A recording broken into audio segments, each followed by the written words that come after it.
Good morning to a brand new day. Time to learn and games to play. Learning things is so much fun. Learning is good for everyone.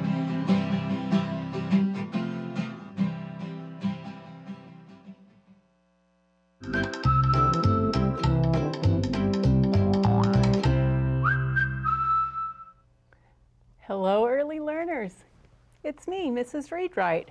I want to welcome you back to the art room, the place where we look at art, talk about art, create art, and meet famous artists. Yesterday, we met Grant Wood.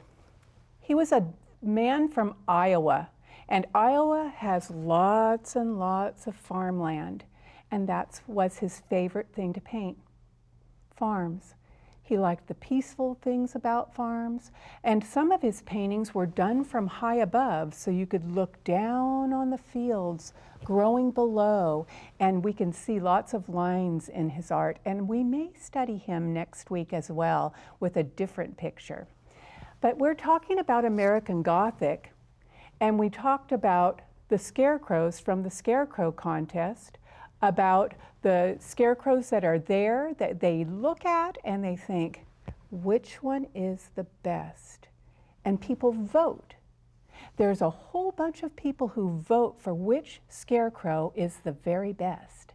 Kind of like what today is voting day. It's the day where people are going to select our president. And you might be able to go to the voting place with your family, or maybe you'll go by a booth and slip it in the slot, or maybe you'll get to hear and see people voting and talking about voting and wearing voting stickers that say, I voted. But people vote for the scarecrows and decide which one is the funniest, which one is the most beautiful, which one is the most fantastical. They have superheroes. There are all kinds of scarecrows. And it reminds us of harvests and feasts and Thanksgiving, which is what we're leading up to. And in the harvest, before they harvest, we hope that we can pick everything that we've planted and that the scarecrows haven't done their job and kept the crows away from the farmer's produce. So we are making a scarecrow today, a paper scarecrow. Some people put old clothes and stuff old bags in them and make them look like a real person out in their front to decorate for the fall. And we're going to talk about the picture I brought today. When I was at the Scarecrow Contest, I sat next to this scarecrow. He was sitting on a bale of hay. He had been running from this little pumpkin scarecrow. And I thought, what does his face tell us? I thought, what is his expression? Is he surprised? Is he scared? I know you practice doing this with Miss Laura before we come on, and she talks about people's faces and how they tell a story. So I'm looking at myself. I was at the Scarecrow Contest with a friend who I try to make laugh a lot. So I thought, how can I make her laugh? I know, I'll sit down next to the Scarecrow man and whisper something in his ear and make him do this. He is surprised by what I'm saying. So we're going to talk about our facial features and how they help tell a story. And we have to think about the background in this one as well. But my secret was I would vote for you. He was my favorite scarecrow this year. So today we're going to be making the pants for the scarecrow, and we're going to add it to the shirt to make the paper scarecrow. We'll put it all together on Friday. Let's sing the Scarecrow song.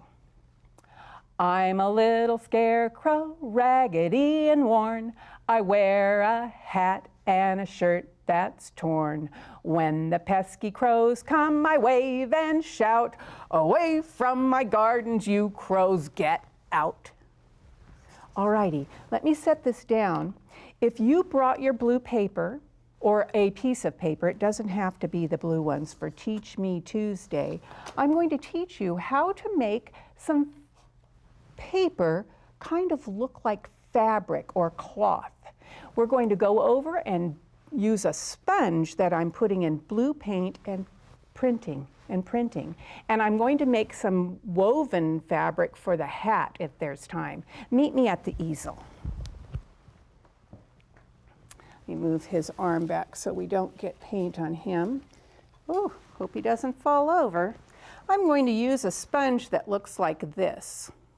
And I put it on one of those clips that opens and closes so I don't have to get paint on my hand. I get my sponge a little wet.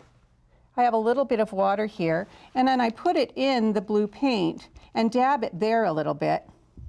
And then I come to my paper and I press, press, press. I might have got a little bit too much water on there. A good thing I have a little paper towel here. I can squeeze it off.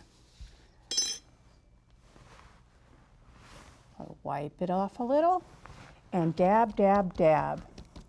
So you know how jeans kind of have little pieces of white showing through? I want some of my blue paper to show, but I also want the paint to go over it a little bit.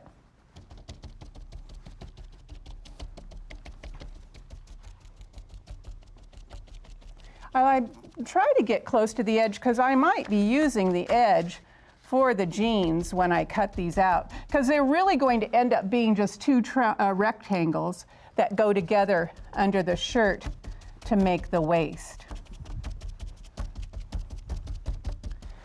I'm going to show you a little bit more on the pants, and then I will do the hat so it will dry overnight when it's time to put it on the scarecrow's head.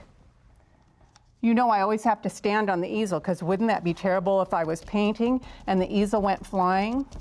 Remember, if you're in your living room and your family says no painting in the living room, you think, okay, well maybe I'll paint later. Now if you don't have paints, just do a little scribbling on your blue paper and that will make it be a different texture, because you want things to be different textures in your artwork to make it be interesting and different.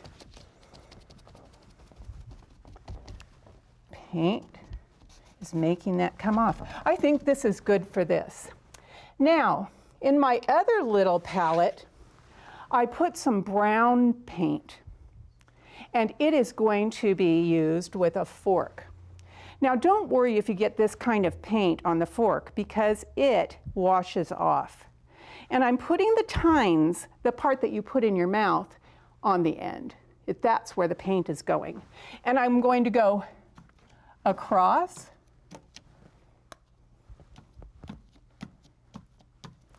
And it makes it kind of like that straw hat look.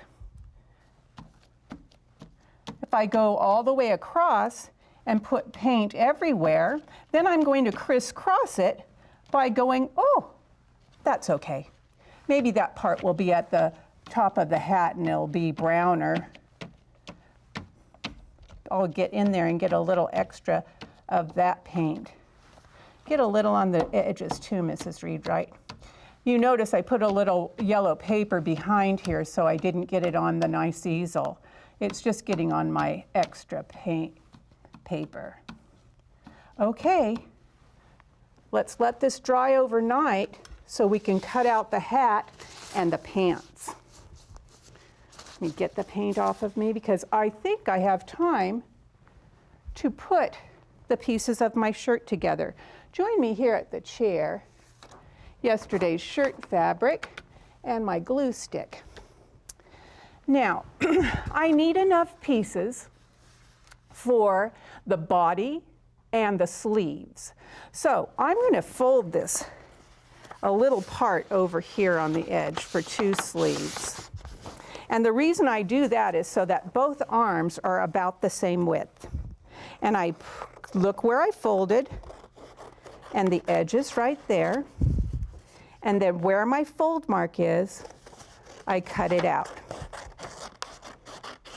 Now let's see if this makes a nice shirt, or if I can cut a little bit off. Here it is. I can put the sleeves like this. Pretty good. But I think I want his body to be a little smaller, so I'm going to cut off this part near that blue line. because I want to make a collar. And how I'll do that is just cut a little V at the neck. And on that part, I can cut out a little collar that will go there. On this, though, I've decided I need to make the shoulders. And how I do that is just cut the corner off of this one and cut the corner off of this one. Do you see how it makes it like the shoulder? Look, there it is. Now I have two. I think what I'll do is put a little glue stick just at the top of the shoulders so that I can put that straight onto the rectangle shirt part. So I'm putting a little glue just at the top because I want it to be able to flap around, because that's part of the idea of a scarecrow. They're supposed to flap around and make the birds think they're coming after them. Oh! So let me hold the shirt up and put the sleeve up at the top and put the sleeve up at the top. There we go. I might put some buttons down here tonight, and when we come back tomorrow and put the jeans on him, you'll say, hey, she put buttons on. I could draw them, or I could cut them out with my scrap paper that we're going to use when we make the face. Now, I could use these little scraps for the collar. You know how I like to use scraps. I taught you that when we were doing Matisse. I'm going to do that. Those little pieces I cut off, I'm just going to make them into triangles. Cut them off like that, and I can put the collar. Works out perfectly. Let me take the glue stick lid off again. Put it on here. In our song, it says that the shirt's raggedy and worn, so I'm probably going to need to figure out how to make it look like it has patches on it or something like that.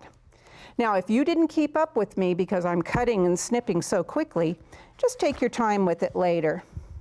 And you bring your shirt back, because on Friday, we're going to be making it together. So I'm going to put my shirt here and be ready to put his pants on tomorrow.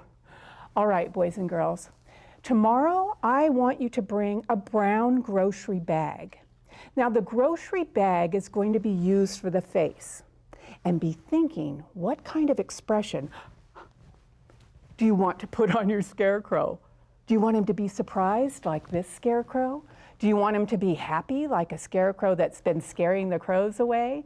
You decide how you want your scarecrow to look tonight when you're in bed. Think, how will I make my scarecrow face? So you'll bring your brown bag, you'll bring scissors, and any extra scrap paper that you might have. Oh, it's time to say goodbye to all my friends. Oh, it's time to say goodbye to all my friends.